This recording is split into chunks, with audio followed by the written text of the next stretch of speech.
We've reached the midway point of the 2021 NFL regular season, and the Gold Sheet would like to say thank you for another fantastic year. The Gold Sheet has been serving NFL and college football bettors for over 6 decades and continues to make enhancements and improvements into today's digital age. Whether you're a lifelong subscriber, used to buy it at the newsstand, or perhaps have never seen the Gold Sheet, we want to share this week's edition with you. To celebrate Customer Appreciation Week, all Gold Sheet football products are free. That includes the traditional Gold Sheet with write-ups on every NFL and college football game for this week. No codes, coupons, or registration required. All productions are available for download at goldsheet.com.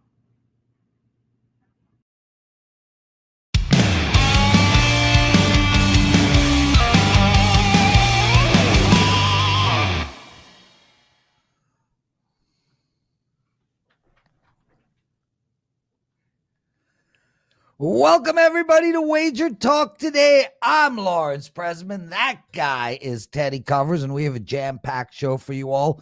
Dave Cokin joining us right off the top. He's going to look at the UL Lafayette, Georgia State game, Memphis, SMU, Maryland, Penn State, and Ralph Michaels coming on.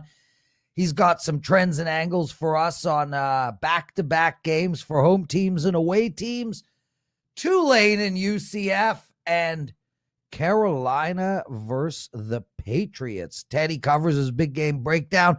My daily presidential address, just a ton of actionable information coming your way. Theodore, I lost my NHL play last night. Killed me. I'm having a dreadful start to the year, but I cashed my Luka and the Dallas Mavs to take my run to 6-0 and 11-2 on the NBA season. How about you, my friend? You got a good number with Luka and the Mavs last night. Being that the game I closed, actually took it on the money line. Oh, nice call. That was the difference between winning and losing. And I feel like I come on the show about once a month and give the same lesson learned. And I was going to talk about that Spurs-Mavs game as being your class example.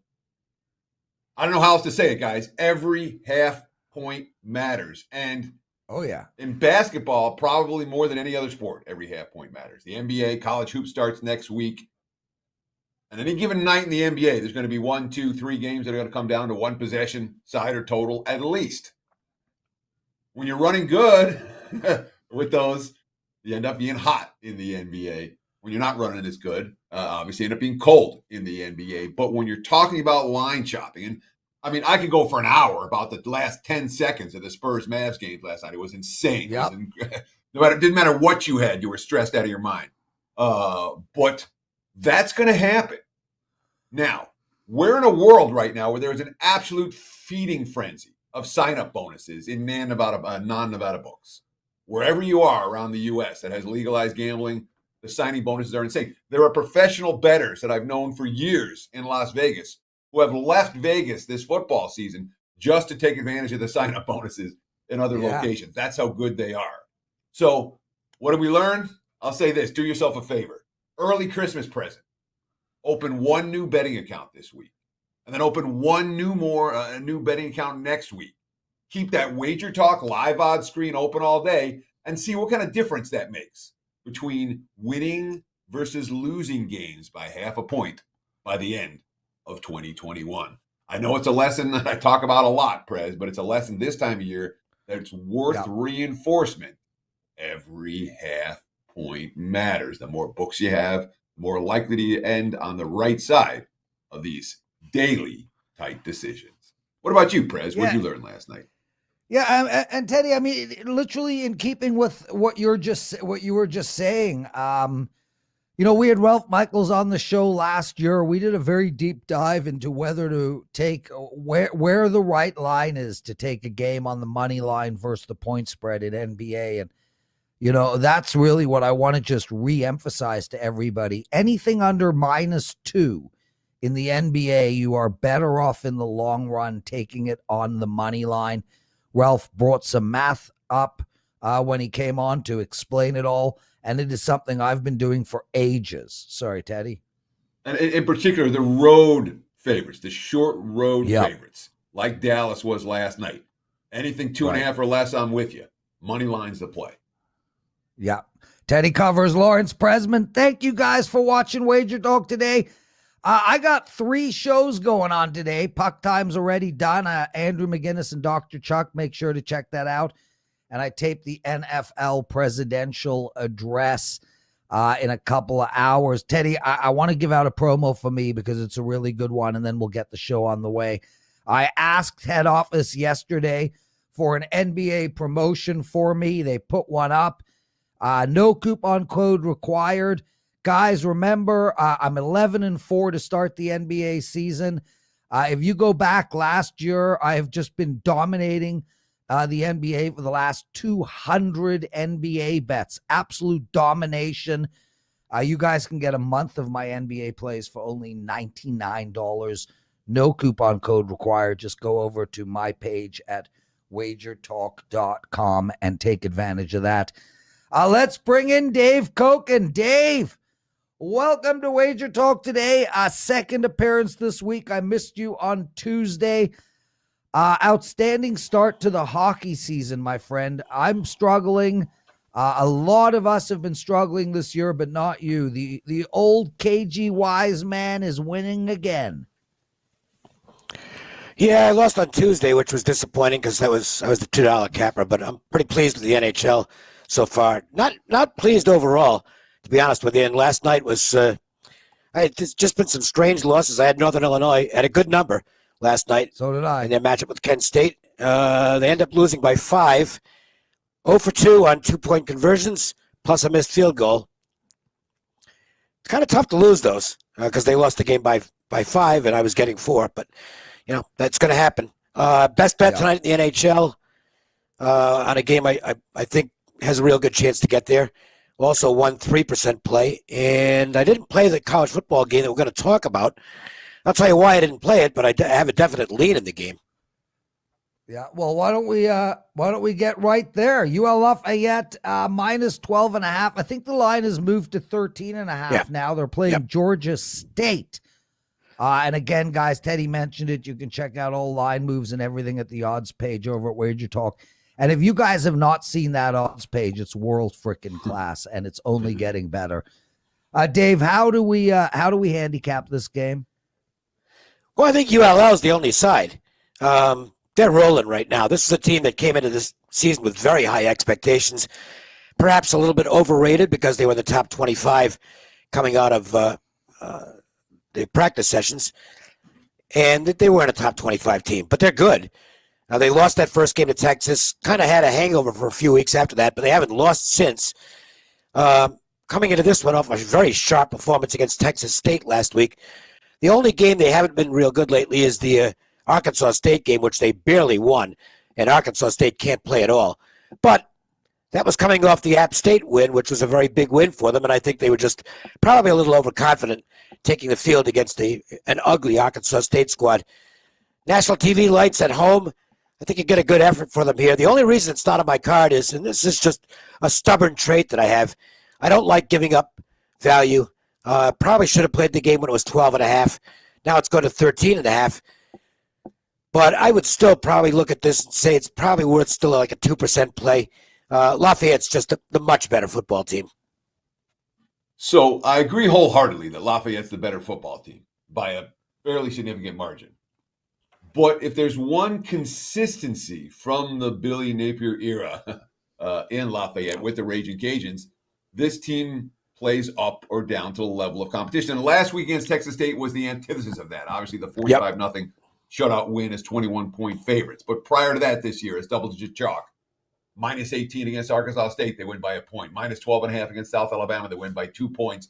Minus 14.5 against Georgia Southern, they win by 8 points. Minus 26 against Nicholls State, they win by 3 points.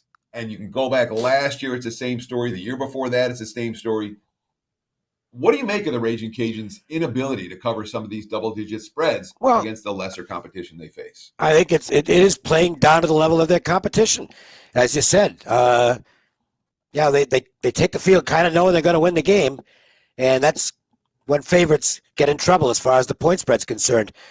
I would hope, at least from their standpoint, that with this being a national TV game of sorts, I mean, let's face it, it's the Sun Belt, so the fact that it's on its own on a Thursday night, pretty much on its own in college football, that should be somewhat of a plus. And they are coming off a very good game. But again, that's the worry, and that's why it's not a bigger play for me or a bigger opinion, is the fact that they don't always bring their A game against B-level teams. So that would be a concern tonight. But if they do play their game, I don't think there's any way Georgia State can stay with them. Dave Cokin joining us, everybody. Dave, SMU playing Memphis -4.5 for SMU, but there are some fives on the board, a massive total of 71. Who's winning this game? How do we bet it? Well, look, the spot is all Memphis. I mean, that's a terrible spot for SMU. They lost their unbeaten season last week in a crazy game against Houston. Now they have to go on the road with, well, let's face it, not as much to play for against an opponent that isn't going anywhere. This is the type of spot where the bubble burst theory comes into play, and you can make money going against these teams. Now, the one negative here, and this is a big negative, is Memphis has real ball security problems. They turn the ball over a lot, and they've cost themselves probably a couple wins this season, games they should have won, where they just didn't take good care of the football. And that's a concern here. But I think the early portion of this game certainly favors the home dog. I'm probably going to play this in some fashion. I haven't decided whether to play it first half or full game. I think the more likely scenario is that Memphis has an advantage early. They'll be fired up to face SMU, and the Mustangs could have a bit of a hangover coming out of last week's loss. So that would probably be my best advice right now is first half Memphis, but I'm also still considering them full game. It's clearly, if you're into situational or scheduling dynamics, then you've got to look at Memphis in this spot. So my biggest concern about Memphis is certainly not the situation. It's the quarterback. Seth Hannigan was hurt last time, and the Tigers offense, Memphis isn't going to win games on defense. They got to put up points in bunches to win games and cover point spreads, and without their starting quarterback last time out, the offense didn't work. I haven't gotten a confirmed report that Hannigan is going this week. Do you have that info, Dave, or is that no? But hopefully, it's kind of sounds like he is. That's why part of the reason I haven't pushed the submit button yet and made a bet on the game. I'd like to get that information, and no harm in waiting. I mean, the way the line has moved, going down to 4.5. That would indicate at least that he's probably playing. I don't think that would be happening if he's not in the lineup. Hey, Prez, before we get to the next game, well, what's your take on the big deal in the NHL? The Golden Knights are the winners of the Jack Eichel sweepstakes. This is big. Yeah, and it's funny, Dave, because we spoke about this on Puck Time. Carmine tweeted out that he felt Vegas gave up too much. I don't understand what Vegas gave up. They don't lose a first-round draft pick in the top 10. Not that they're going to be drafting in the top 10. The two players that they are handed over are both good players, but I cannot imagine, and I'm not comparing Jack Eichel to Austin Matthews, but at one time they were comparable. I cannot imagine trading Austin Matthews or Mitch Marner for Tooch and some other guy and a couple of mediocre draft picks. I think it was a steal for Vegas. Jack Eichel's 25 years old. He's locked in for another 5 years. He's a great hockey player. He's never had anyone to play with. I say, well done, Vegas. Yeah, I think it's a good gamble. It's a gamble. Yeah. Because Eichel's he's gonna have to have this surgery, so he's gonna be out for a while. But Tuck's a good player, and I like Krebs. Yeah. I think Krebs is a really good young prospect. But a healthy Eichel, you put him out there with Stone and Pacioretty, you got one of the best lines in the NHL. It's a deal for later in the season for the Golden Knights. If they're in the playoffs and that combo's healthy, that is a dangerous line. So, and if you're at the Golden Knights, why not take the shot? I think they're looking at it and saying, well, we've been very good, but we haven't gotten the cup yet. Let's go out and put a superstar on the ice and see what happens. And Eichel, he gets smashed for the not lifting the Sabres out of the depths. Sabres suck. No one guy can do it by himself. I think the Sabres finally move on from him, and that's a good thing for them. But I think from a gambler's standpoint, and again, I'm a gambler, I would take the shot on Eichel here, and I'm glad they won the sweepstakes over Calgary.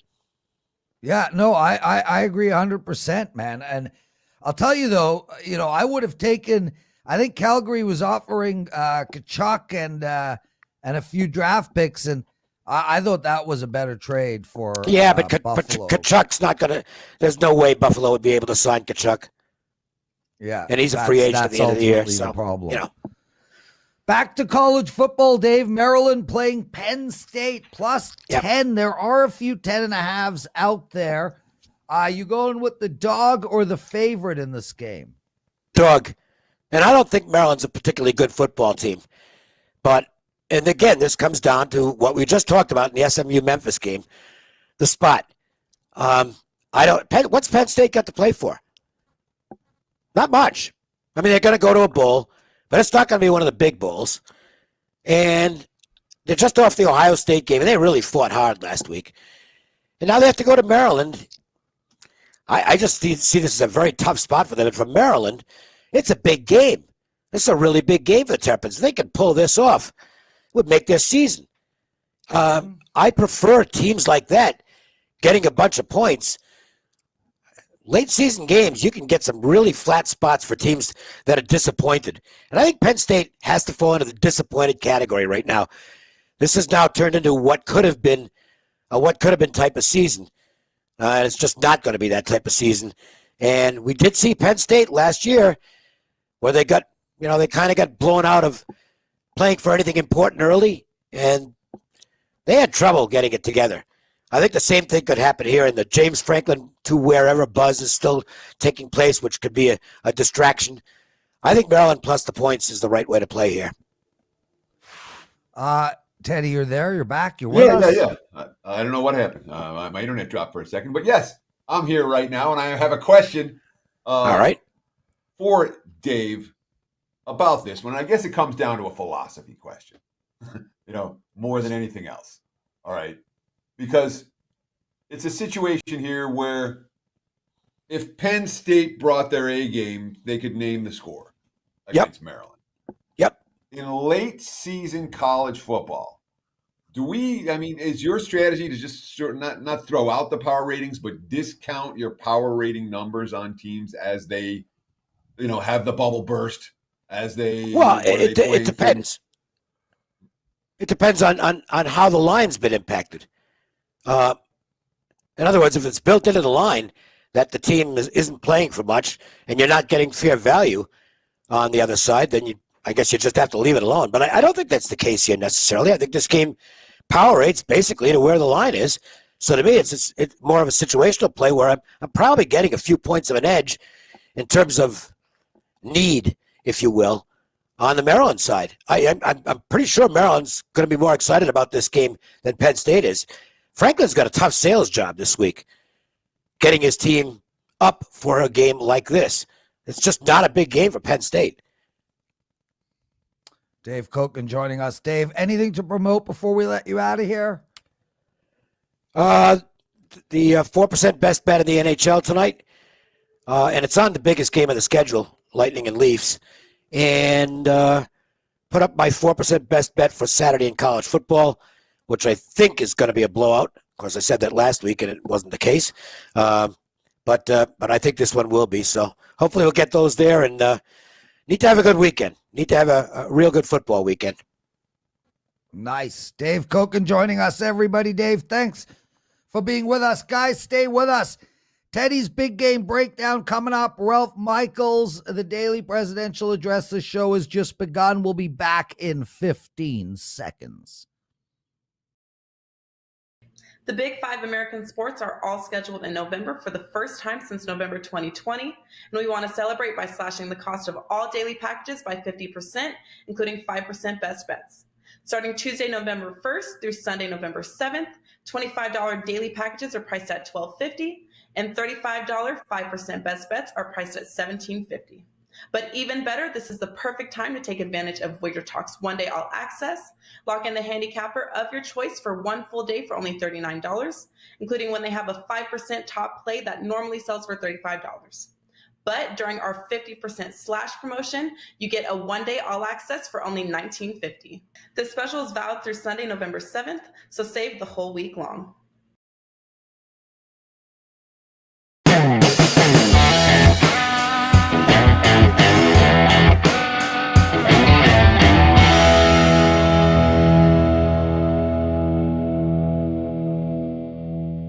It is time for today's big game breakdown. Let's talk a little NFL on Sunday. The Falcons and the Saints.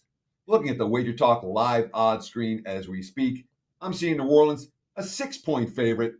Total anywhere from 41.5 to 42.5 right now. There is some line variance on the total.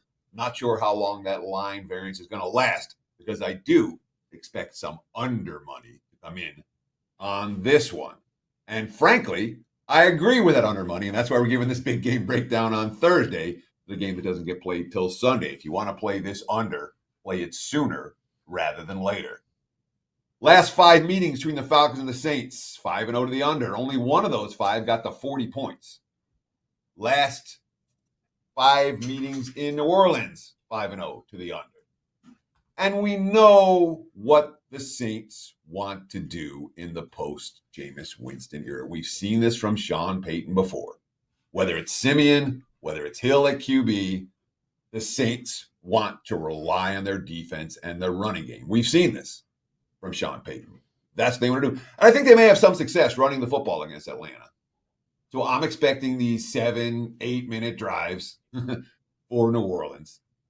On the other side of the equation, here's a Falcons team that I wrote last week as I was watching the game. I'm like, wow, Atlanta's transformed into an under team. The passing game's not there right now. Without Calvin Ridley in the lineup, Ridley was the key to that passing game. And without him, all of a sudden Atlanta, very limited team. Matt Ryan, one of the worst games in his career last week. Yeah. 146 passing yards, 3 sacks.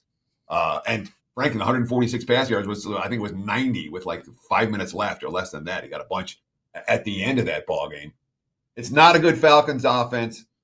It's not a good Saints offense right now. One of the two defenses is real good in New Orleans. We have a series history to the under. We have a recency bias to the under. Yeah, I expect a low-scoring game in New Orleans on Sunday. Look for the Falcons and Saints to stay under the total. Couldn't agree with you more, Teddy.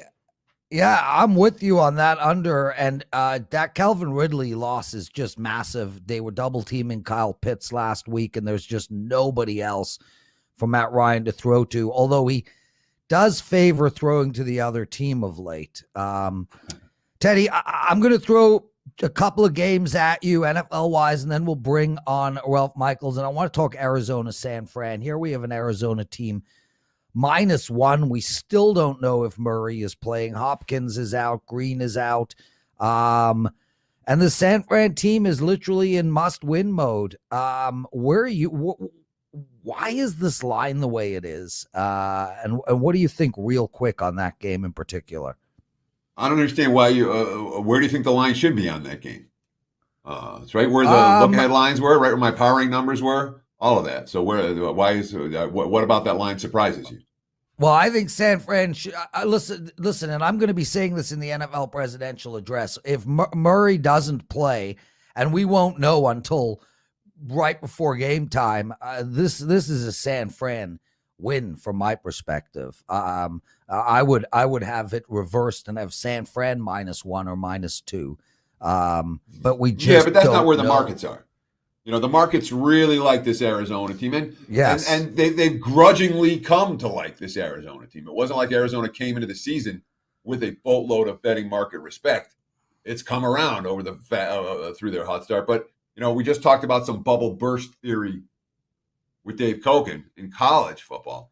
I'm not in any rush to lay points in the NFL with a team coming off their first loss against a divisional opponent in revenge. Remember, these two teams played less than a month ago, 17-10 Arizona, and San Fran was the better team on that day and lost and failed to cover, as any 49er backer from that day will tell you. They remember. It was a tough beat. But I'm with you. It'd be 49ers or pass. That's the only way I would look at that. Yeah. 49ers are pass. I agree. Kansas City, man, this game, sexy as hell. Jordan Love going to make an appearance. -7. There are 7.5s on board. Is this what Kansas City needs? A Roger-less Green Bay team to start their offense going again? Rodgers doesn't play defense.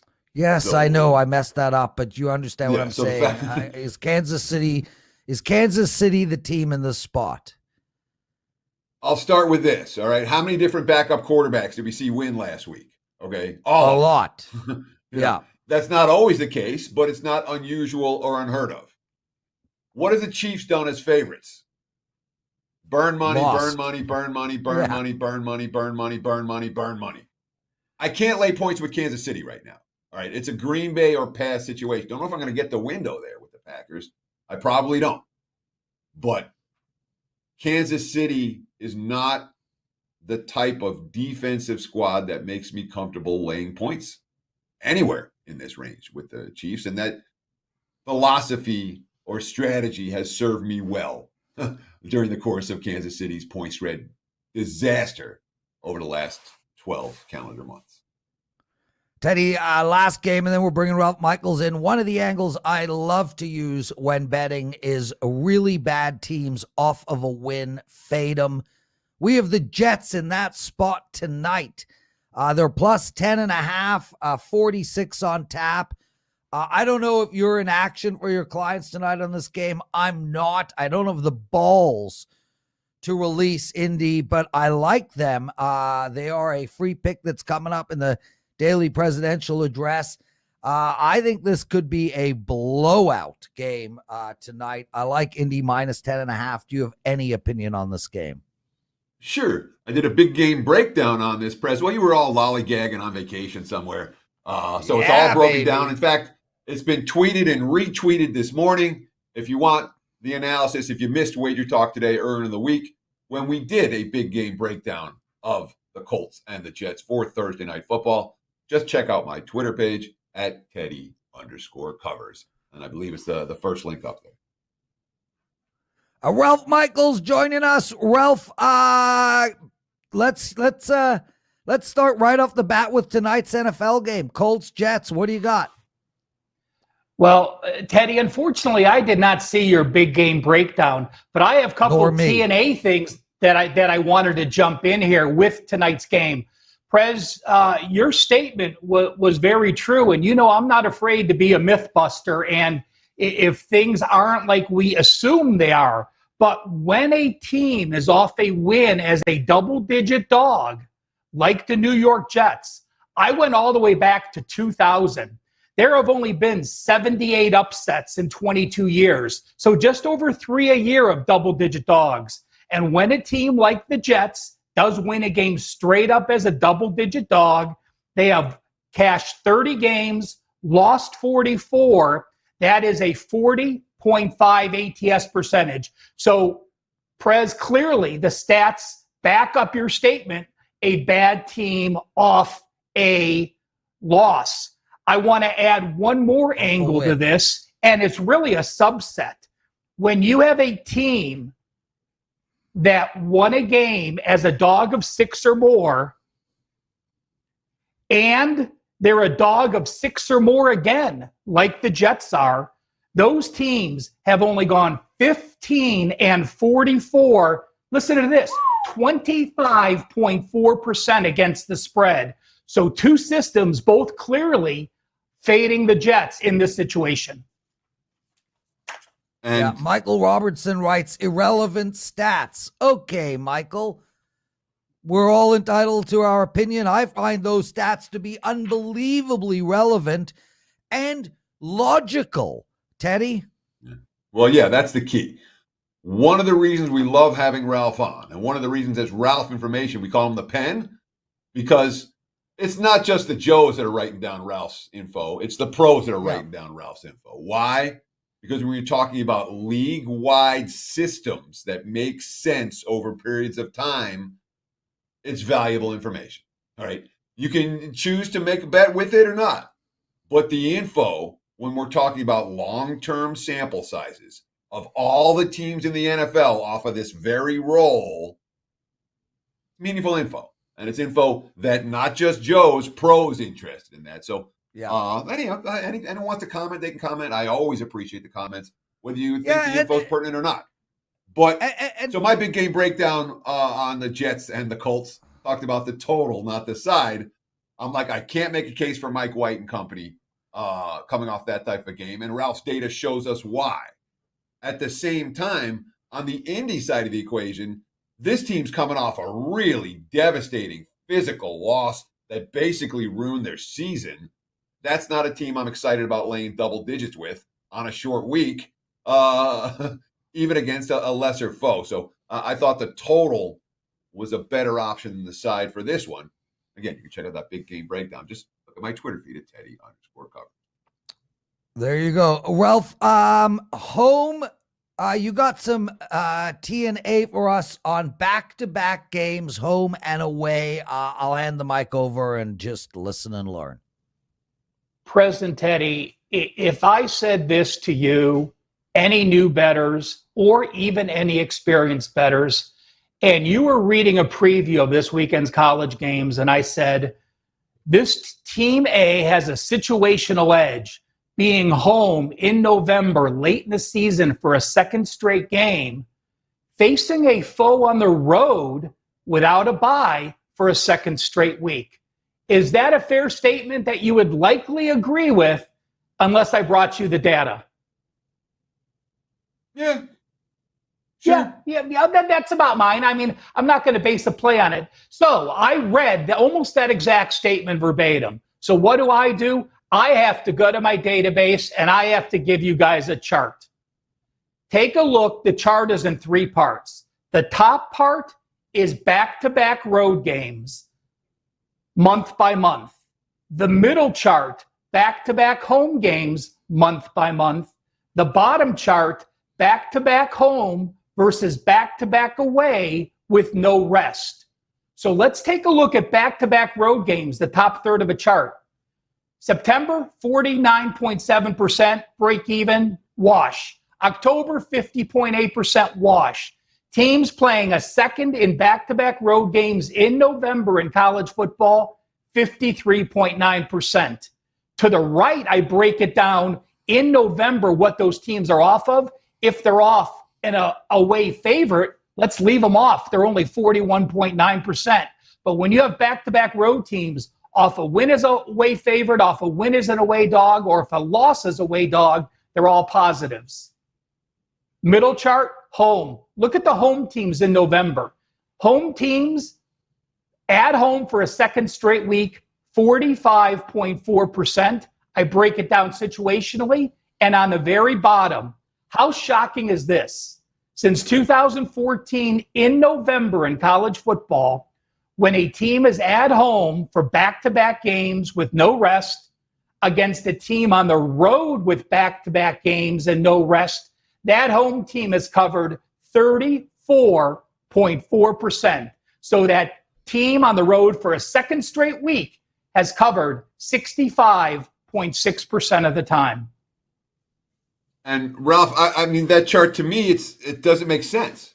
Like, why would it be that way? Like, I'm trying to think of the rationale. The only thing I can think of is the markets overvalue the home field for teams that are playing back-to-back homes in November, because I mean, that's a significant sample size, and to see 65% off that is a little bit of a shocker for me. What do you attribute? I agree. I was flabbergasted at those numbers. So, I'm going to say there's home edges, and let's also remember this: November is the month of rivalries. And home edge clearly is dissipated when we have a rivalry by, I would say, almost 2 points to certain situations. So I think that Joe Public When Ohio State's playing Michigan, oh my God, look at the way Ohio State's playing. We know those rivalry games where teams have maybe one thing to play for. That could be a part of it. I will mention this. There are only 3 situations this week, guys, so we'll see what they do, and we'll keep an eye on it and see if they continue. ULL against Georgia State tonight is one of those home fade situations. Northwestern against Iowa, and Maryland against Penn State. So we'll see exactly how that chart does, but something to keep an eye on. I will post this on Twitter so you guys can break it down yourself a little deeper. Ralph Michaels joining us. Ralph, Javier Cash asks, are you going to be doing the college basketball download on the site this coming season? I will be doing a weekly college basketball update sheet, yes. It's 2 pages per conference, so it's a 60-page document, and I will be putting it out. I'll be putting it out one at the end of this week, and then I'll wait until we get a few weeks of data and then start up with it weekly as well.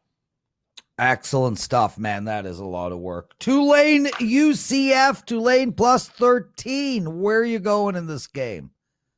This is my biggest power rating margin on the board. I only have UCF as a 6-point favorite. And yes, Tulane has been a mess. Yes, their defense has been giving up 600 yards, but we've seen them turn to the run game the last couple weeks. Spears has been a running back that has been a go-to guy, averaging almost 100 yards per game, averaging 6.7 yards per carry against very good defenses. Let's remember this Tulane season was in an upheaval early. They were supposed to host Oklahoma. What happened? Hurricane Ida. They have to go to Oklahoma. They then have to go to Birmingham for the next 5 weeks, play their second game in Legion Field, practice at the University of Alabama's indoor facility, stay in motels. They've only been in their dorms for a few weeks now. So what did we see? Well, last week against Cincinnati, we saw their defense step up with a rookie quarterback making his first start.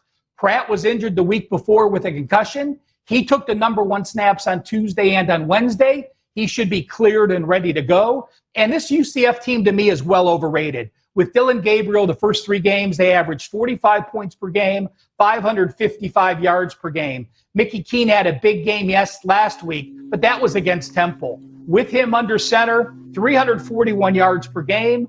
The scores the last 2 weeks for UCF, 24 and 49 points, but very misleading because they only averaged 360 yards. They were plus 4 turnovers in this game.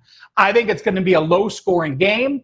I think a high-tempo offense that we saw Tulane run early in the year is now going to a rush attack to slow the clock.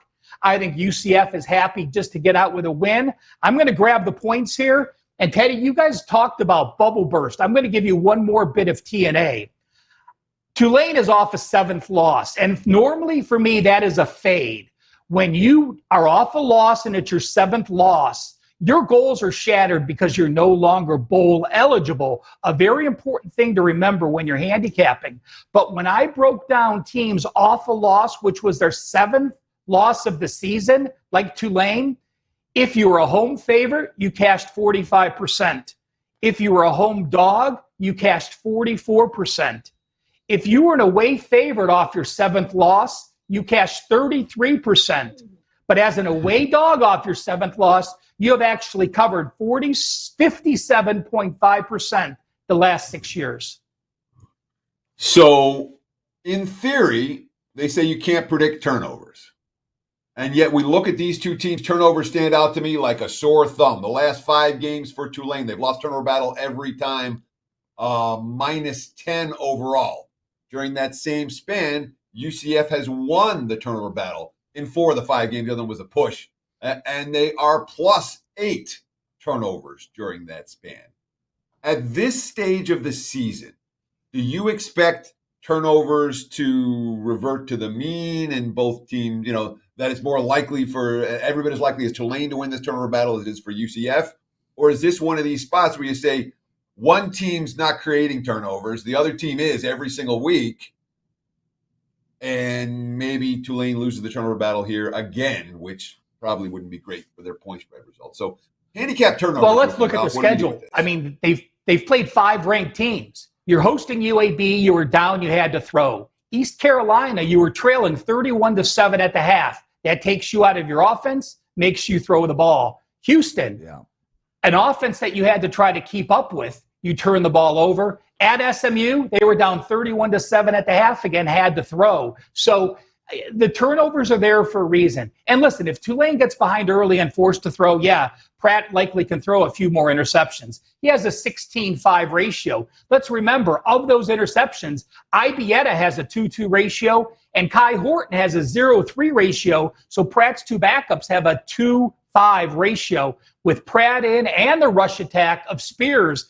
the last few weeks, I think they're a different offense. Man, where is there a better show than this, guys? Listen to the information we are handing out to you. Hit that thumbs up button for us, please. Ralph, this game fascinates me. New England on the road playing Carolina. Originally, we had a -3. There was a 4 on tap. Now it's down to 3.5. This is a game I like. I will be betting. Where are you going on this one? Teddy, I'm going to start this, and Prez, I'm going to start this by finishing something you said earlier, Teddy. And you said, look at the young quarterbacks that won last week. Mike White, Trevor Siemian. And we have P.J. Walker likely in this spot. I don't think Love is in that same situation because Arrowhead is a brutal play to make a first start. Plus, you're a very young quarterback learning a new system, making his first road start. Mike White is a experienced quarterback who went through the system for a few years and was playing at home.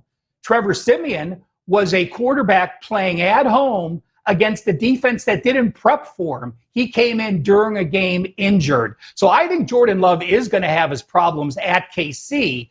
But here we have a situation where P.J. Walker, again, this is a guy who played at Temple. Guess what? The 4 years Matt Rule was at Temple were the 4 years P.J. Walker was his quarterback. They've known each other. They know their lingo. They can read each other's minds. P.J. Walker was an XFL quarterback for Houston. He took that team to 5-0 before the league was disbanded. He was the league MVP.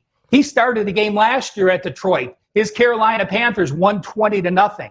The most important thing with Walker at quarterback for Carolina is McCaffrey being back.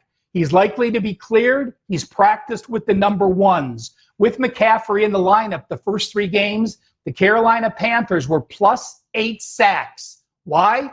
McCaffrey makes you play defense differently than without him. McCaffrey's receiving. We talk about McCaffrey's running. We know he's the best all-purpose back. 14 receptions for 164 yards in those first 2 starts this year. McCaffrey's missed the last 5 games. They were +8 sacks with him. They were -11 sacks without him. We now have a New England team that, despite playing the number 29th schedule out of the 32 teams, is only +1.7 yards per game. The Carolina Panthers at +33 yards per game. I think the wrong team's favored with the Patriots in this situation off the upset win. Who did the Patriots beat this year? The New York Jets. They got outgained in the first game. They beat the New York Jets a second time. They beat Houston, and they were trailing in that game. They needed a big comeback. And then they beat the LA Chargers, and they were outgained again. Taking this rookie quarterback back-to-back road games for the first time against this Carolina team with a new quarterback. I'm not worried about that. As long as McCaffrey's back, the play will make my card. All indications is he will be back. Man, we are on the same page. Ralph Michaels, everyone. Ralph, what do you got to promote? Well, you know what? My college football has been a train wreck. I thought we turned it around a few weeks ago, and, we'll see what happens. NBA off to a great start. NHL off to a great start. And I do want to remind everyone, Customer Appreciation Week over at Gold Sheet. No coupon needed, no registration needed. You go to goldsheet.com. You can download the college football newsletter for free, the NFL newsletter for free, the Gold Sheet Extra, and the CKO, all right on the front page of Gold Sheet. It is something you need to check out. Yeah. Look at the information the new and improved Gold Sheet has. It's an amazing resource each and every week. Check it out for free. Awesome stuff. It's time, guys. The daily presidential address. Let it begin.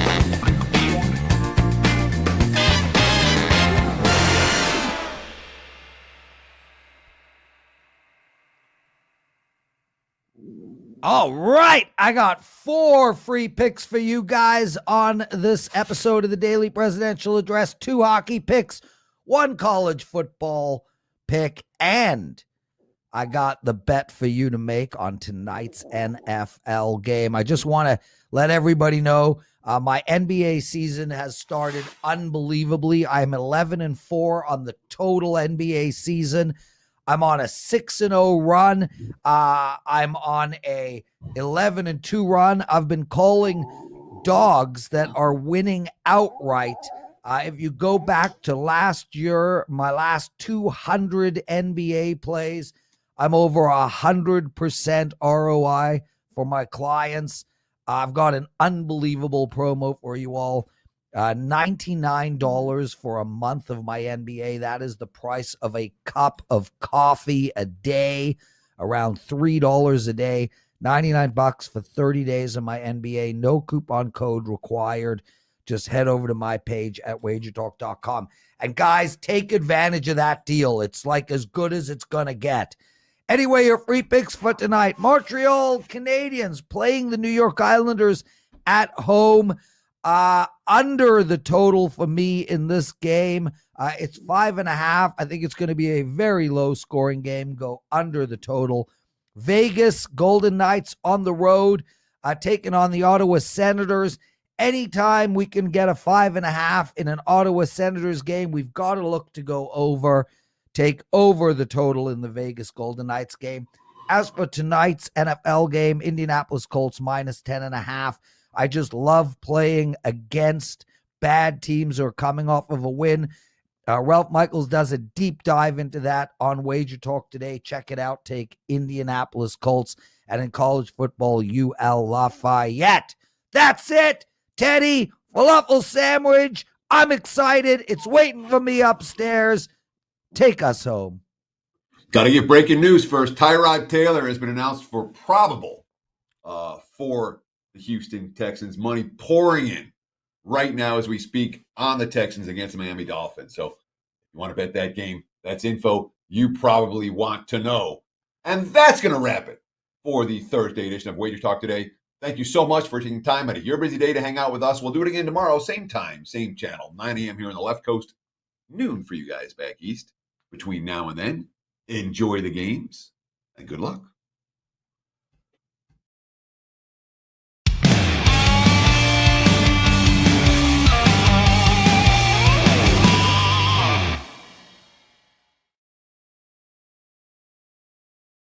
And they're off. Large fields and huge pari-mutuel pools result in the best opportunity to profit betting horse racing on Breeders' Cup weekend.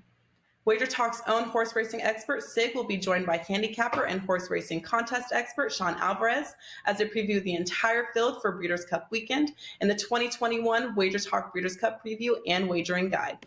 You will receive in-depth analysis of every horse in the 14-race field from our experts, as well as selections and betting strategies from both Sig and Sean, all 14 Breeders' Cup races on Friday and Saturday. For a limited time, if you pre-order the guide before midnight on October 31st, you can save $10 off the regular price and pay only $29.99 for expert selections and analysis for every Breeders' Cup race. Don't hesitate, grab your 2021 Wager Talk Breeders' Cup preview and wagering guide now at wt.buzz/sig.